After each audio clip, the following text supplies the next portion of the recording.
before, just 1 year into his reign, King James I of England called smoking tobacco, quote, "a custom loathsome to the eye, hateful to the nose, harmful to the brain, dangerous to the lungs, and in the black stinking fume thereof, nearest resembling the horrible Stygian smoke of the pit that is bottomless."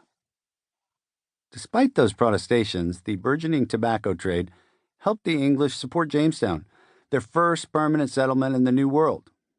In 1612, John Rolfe became the first European settler in North America to grow tobacco as a cash crop, and the plant soon became known as the golden weed.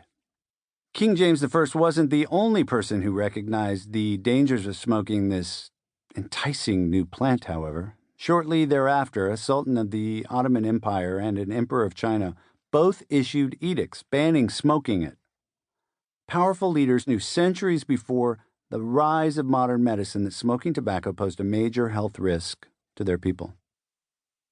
Lung cancer deaths related to smoking increased sharply in 1965 and continued through the 1990s. What was once touted as safe by doctors was killing untold numbers.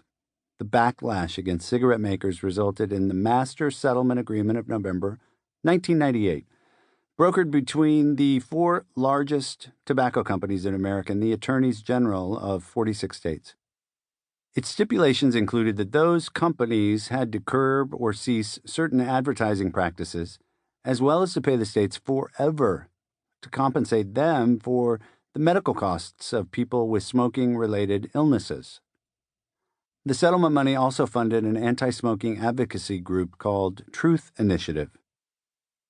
Even after all that medical proof and toxic publicity, smoking cigarettes still kills nearly 500,000 people every year just here in America, according to the CDC. That's almost 1 in 5 deaths. Smoking also strongly increases your odds of developing many life-threatening diseases, including chronic obstructive pulmonary disease, or COPD, lung cancer, other cancers, heart disease, and stroke. The rise of vaping. When e-cigarettes first hit the market in 2007, it seemed as though we had found a high-tech solution to the world's toughest-to-break habit. As a form of harm reduction, vaping was supposed to help chronic smokers quit and thus avoid the cancer-causing tar in cigarettes. It even looked cool. Some devices resembled flash drives and required charging like other fun pieces of tech.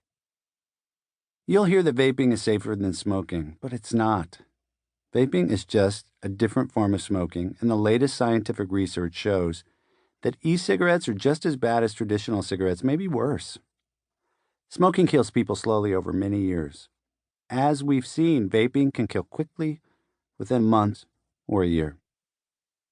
E-Valley can strike anyone, but it's disproportionately affecting males who make up 70% of all cases.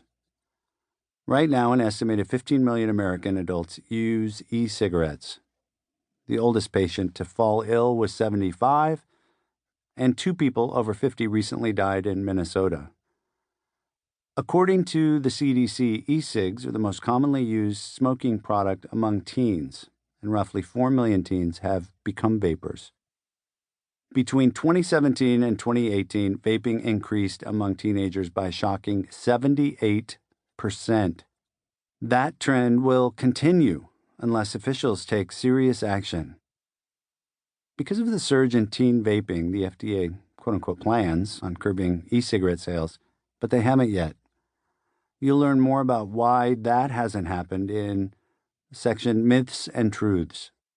CDC officials are notifying healthcare systems and clinics across the country about these vaping-related illnesses. State health departments are issuing dire warnings. At least one major manufacturer has stopped making fruit-flavored products. That's a decent start, but none of that's enough. It's also not why you're listening to this book. You're listening to it because either you want to quit vaping or you know someone who wants or needs to quit. Before we dive into the mechanics of how to do that, let's take a closer look at nicotine and vaping. Nicotine. Tobacco belongs to the nightshade family of plants, which, on the nutritional side, includes bell peppers, cayenne peppers, eggplant, paprika, even tomatoes.